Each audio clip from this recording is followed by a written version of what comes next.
Welcome back to another episode of FPOG, Financial Planning for Oil and Gas Professionals. This week on the podcast, we're going to do a roundtable. We're going to tackle a few topics in kind of bite-sized modules, and we'll keep it light, breezy, and just provide our thoughts on it. This week, we're talking about home prices, inflation, student loans, and college football tickets. All right, Justin, let's start with the first topic. So I want to talk about home prices, right? Because if you look at the data, it's insane. Everybody knows it's insane. The median sale price for a home in America between 2020 and 2022 is up approximately 45% from 322 to 468, right? So prices are up 45% over the last 2 years. My questions for you is, do you think that buying a home right now makes sense? And do you think homes are overvalued? Yes, I think buying a home right now makes sense. Yes and no. Yes, homes are overvalued for the next 1 to 2 years. No, homes are not overvalued. I think homes are undervalued relative to the next 10, 20 years. I have some more reasons behind that. Jared, what are your answers? Yeah, I would say like it all depends on your holding period, kind of like what you said. Like I think it's definitely more expensive.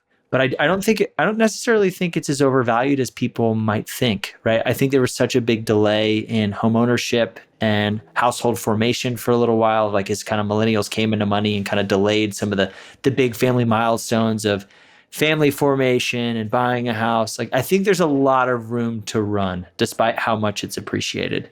So, I mean, of course, I would caveat all that with saying home buying, I don't think it's primarily an investment decision, right? So like, if you own a home for less than 5 years, the vast majority of your payments going to interest, right? So you're not really paying off any meaningful amount of principal.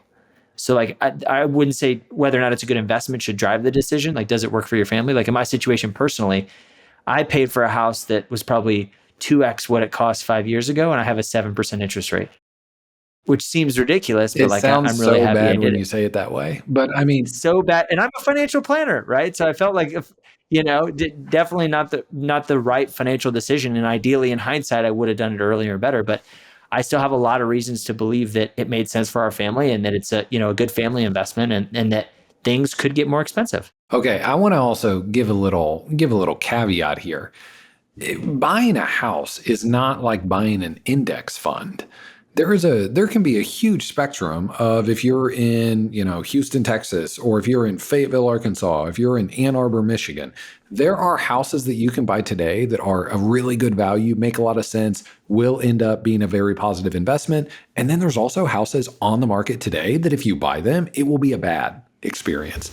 And Jared, knowing about the house you bought, I really think you got a great house at a great value, and it will end up being a very good investment, even though there could be 10 people that bought houses the same generic location, the same month that you did, and it could be a bad investment. Oh, actually, I just want to reiterate that. I would repeat that exact same sentence, that the variance is really wide buying a house today. You do need to be careful, but it's still a good idea if it makes sense for you and your family. That's right. And two, I also wouldn't buy a house banking on a house you can't afford, banking on a refinance, right? Oh, like that's also good call. So I wouldn't do that. But I actually, I think it's very area specific, but like Texas is a place where we are both overly bullish, right? So I think depending on what part of the country you're in, I think the range of outcomes might be wider or a little skewed up or down. But all in all, I think home prices in America, they are extremely expensive, but I don't think it's crazy overvalued just due to the macro factors. Yeah, I mean, a couple points. I've lived in Houston and I've lived in Fort Worth over the past decade. I really think that both places are going to be worth a lot more 10 years from now than they are today. But I also want to give a personal anecdote. So Jared, you know this, what was it? 12 years ago, I bought a house in Fayetteville, Arkansas. That's where I met my wife. She was at the U of A. So I buy this house, and for a good 5 or 6 years after I did that, I kind of had this arrogant thought that I'm a really sharp real estate buyer. I know how to buy a house and turn it into a great investment. In reality, that's a really dumb thought. Buying a house that turned into a great investment in 2010 or whenever I bought that, I mean, it was shooting fish in a barrel. I mean, you had to genuinely do something very wrong to not make money buying a house at that time.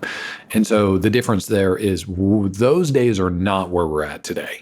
There are plenty of ways you could buy a house today, and it could be a bad investment. So you do need to be careful. But I still like buying houses now. Yeah, and I think the other thing too about like the migration to work from home, right? Like the demand for space and like the home being a bigger priority. I feel like COVID reoriented that and kind of made it crazy for a while. But even post that, people realized, hey, with the new normal of hybrid work, I might be spending a lot more time in my house. So I think for all those reasons we mentioned, I would say, in the short term, prices are a little heavy. I think the market's going to get locked because everyone with a sub 3% mortgage isn't going to sell their house unless they absolutely have to buy a house that's a lot more expensive at a much higher interest rate. So I think, prices in the short term could come down a little bit, but I think, long term, I still think there's a lot of room for it to run. Yeah, not sure if it's going to explode in the next 2 years. Pretty confident it's going to be higher in the next 20 years. Yeah. Justin, it's kind of connected to this, but let's take a step back and talk about inflation, right? So like one of the things that I don't know, our listeners have probably heard ad nauseum about just in the media, not from us because we don't really talk about it, but the idea of like a soft landing, right? The Fed's raising interest rates, they're in hopes of trying to cool inflation, but they don't want to, destroy demand too much or, raise unemployment meaningfully or, create a recession in the process. So the idea of, normalizing interest rates without creating a recession is kind of the soft landing that the Fed is aspiring for as they're thinking about changing Fed funds rates and interest rate policy. Do you think at this point, we're recording this in early March of 2022, do you think it's happening or it's possible for it to happen? All right, so we're here in 23. Is it possible? I think it's possible. And yeah, and the reason I think it's possible. I think things are relatively good still when you look at company balance sheets, when you look at personal balance sheets. Now I caveat that, gosh, there's also a lot of concern, in interest rates skyrocketing. What is that going to do as consumer debt rolls around? What's going to happen if unemployment rises? And then you have a ton of people that go belly up on their car note, and would home foreclosures enter the equation at some point too? I mean, there's so many. Yeah. So essentially, now I'm talking myself out of what I think. So now I want to hear what your answer is. I think it's possible, but I mean, here's the thing: like, is it?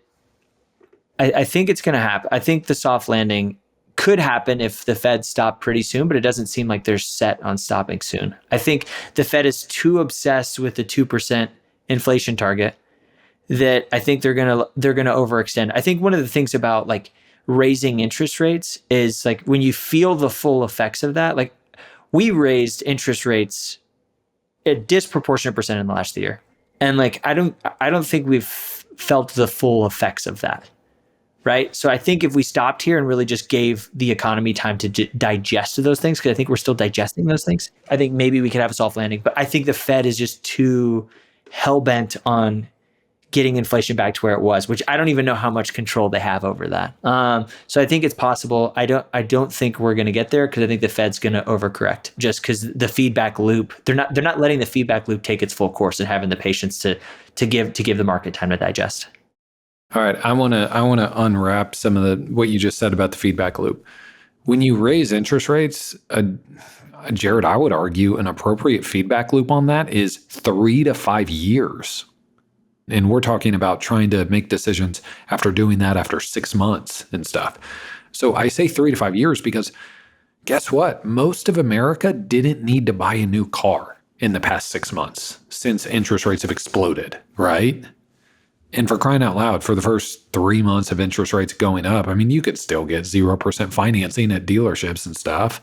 Well, maybe. I mean, there was a car shortage, so maybe not. But my point is, a lot of people did not have to replace or did not have to buy a new house. They didn't have to move. They didn't have to buy a new car, replace cars. So there's just so many things in life that you don't necessarily have to finance And if we're talking about the entire economy, I mean, even if you're, a Dave Ramsey disciple and you just would never borrow for a car or something like that, well, you still understand that hundreds of millions of people around the world do. And your point is, we don't necessarily have the feedback loop ready right now to assess what happened there. Yeah. And two, right? Like, I mean, rising interest rates really matter, but also, right, like the consumer's better positioned to stand it if their biggest asset is a sub, like if their biggest mortgaged asset is a sub 3% rate, right? So like that's the other thing is like the consumers, I mean, pretty well positioned to deal with even moderate rates.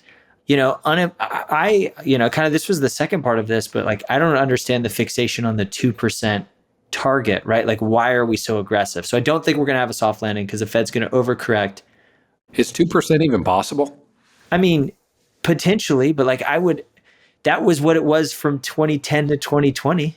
That's what it was. Like I don't even know if I entirely believe that. Yeah, that was CPI, but like if you look at healthcare inflation from 2010 to 2020, that was, in excess of 5%. If you look at the inflation of college tuition, that was probably close to probably, 4 to 5% for public universities, probably 7% for private schools. So like we've already been seeing high in some segments, right? Not as broad as it is today, but in some sectors of the economy, of lived experience of a lot of our clients, we've already been seeing inflation run way hotter than 2%. So I don't think it's possible in the near term. I don't think it's a good target, and I don't think it's even been the lived reality of a lot of our clients over the last decade.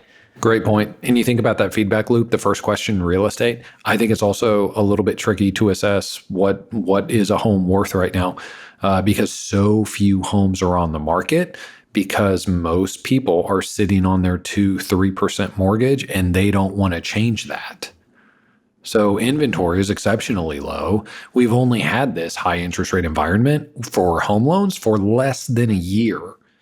I mean, even when interest rates went up, you can get qualified and lock in a rate for a few months. So, I mean, it wasn't until summer of last year where virtually anyone buying had the higher rate. It kind of remains to be seen, but I think I think the Fed has a tough job, and I also think the 2%, like I don't think it's this linear thing. I think it ebbs and flows. There's just the economy is too multifaceted, multinational, multidimensional for it to just be this straight line down. And I think we're already beginning to see, like, I think peak inflation is past, right? I think there's going to be ebbs and flows on the movement downward. It's not going to be this nice linear line like the Fed wants it to be. So just kind of recognize like the feedback loop being this thing that's living and breathing and multifaceted. And, there might be an inflation print that's higher than the next one over the next 4 years. Probably is going to be the case. But if directionally it's down, I kind of liken it to like stock market volatility, right? If the long-term trend is directionally where we want it to go, why jeopardize any of the economy or try, intentionally raise rates to the point where it might not be sustainable? Totally. And yeah, I keep thinking about that feedback loop point. It's such a good point. When something happens with a publicly traded company, every market participant understands what's happening and gets feedback in a very, very, very short amount of time. And there's just so many other parts of the economy where the feedback loop isn't that fast. What do we have next? Okay, let's talk. It's kind of connected to this. So student loans. So tuition averaged inflation was 4.63% was the inflation rate from 2010 to 2020. The cost of a 4-year public school is 37 times higher than it was in 1963. Ooh, that's not inflation adjusted, but even if you adjust for inflation, I'm sure it's not a good number. What do you think, like, will college prices continue to go up? Yes, my answer is yes. And I've got more to share on that. Jared, what's your answer? My answer is yes. Kind of similar answer to home purchases. I think there's going to be dispersion. I think like some schools that have like really good positioning in the marketplace, like it's just going to continue to get crazy expensive, or schools that are like status symbols, like, Ivy Leagues or very small liberal arts colleges that have a lot of notoriety. I think those are going to like appreciate, but I think like B tier or like lower tier private universities, I feel like there's going to be a lot of consolidation there, and then state universities will be somewhere in between. So I think yes, prices will go up, but I think it's a variance depending on the type of institution you're referring to. I like those thoughts. This statistic is pretty wild. So, Jared, you mentioned what tuition did. This is just around what did students actually borrow. So, from 2009 to 2010, that academic year, if we fast forward a decade, go to 2019, 2020, the average student borrowed 65% more in federal loans. So, tuition is one thing, but also just interesting to see the raw data around what are students borrowing. And it's exploded. And this is, we're not going to have time to dive into the ins and outs of this entire topic. But Jared, I mean, if the federal government does get in the business of being someone who pays back those loans, well, then that's, it's another green light for institutions to continue to charge more. Functionally, you can charge whatever borrowers are going to finance. And so if financing is available, and if that ladder keeps increasing, nothing will stop tuition from increasing.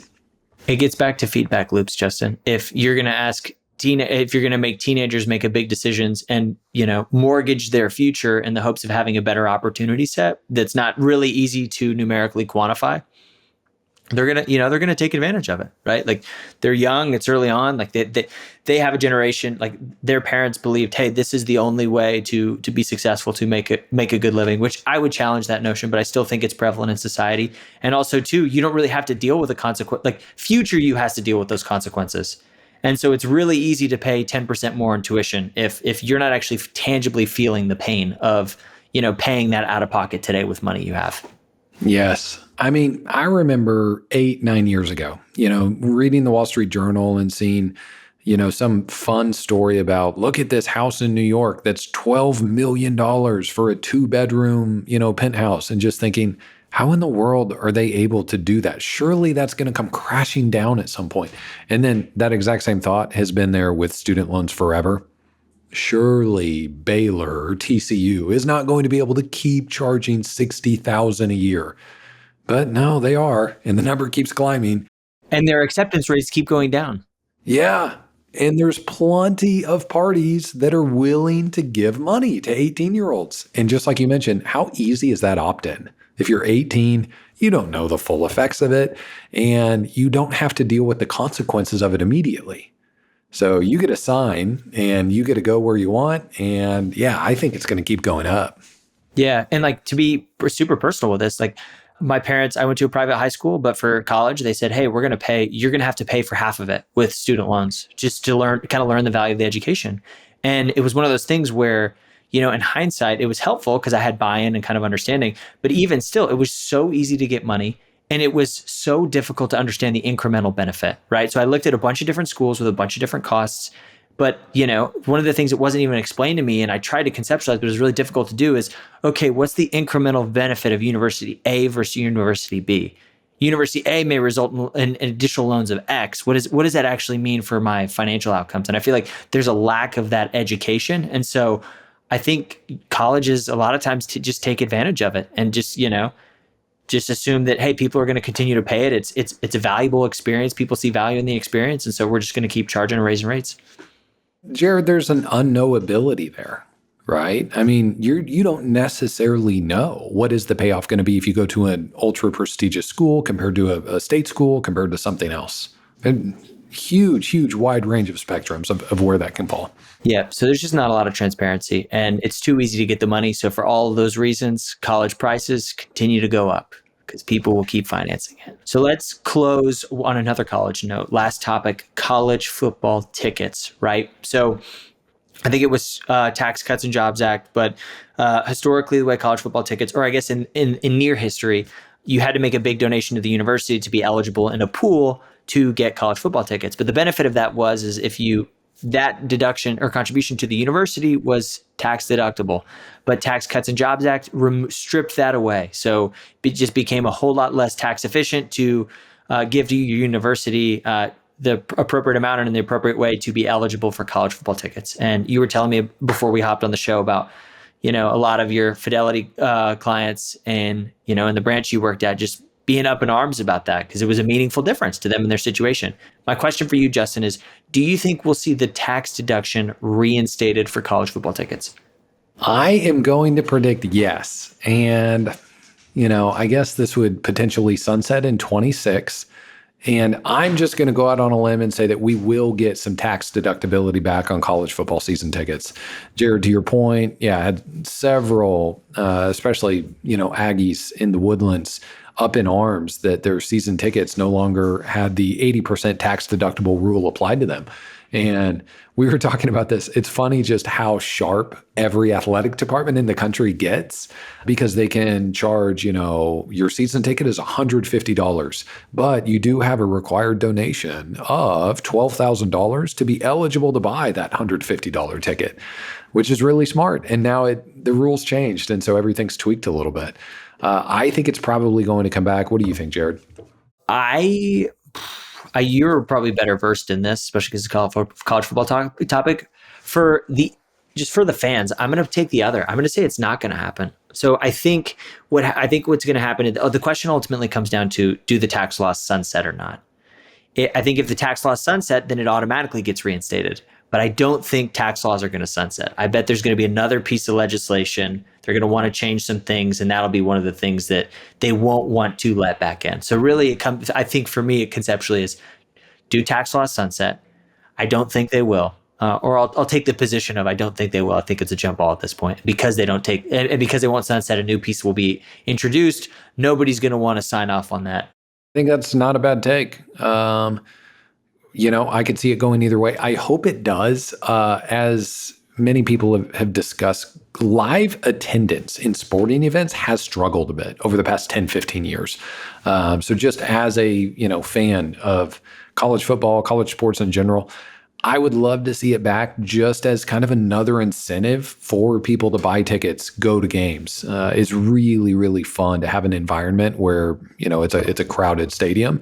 And that has been hard to achieve for schools everywhere. And I mean, not to be a Big 12 homer and pick on this, but frankly, half of the SEC schools are just totally empty every week. They're not showing up. And so it's not just, Pac-12 schools that don't really care about football anyway. This is kind of a nationwide problem. And even, the heart of college football country in the South, in the Southeast, in the Sun Belt, even in that region, it's getting a little bit difficult to get people to show up every weekend. So it'll be interesting. Justin, I think we just fixed it, right? The way we get college tuition down, we reinstate that exemption. A lot of the ticket bowl sales go back towards the university versus, the athletic program and NIL, and we lower that tuition. So easy, problem solved. That's a great thought. Yes.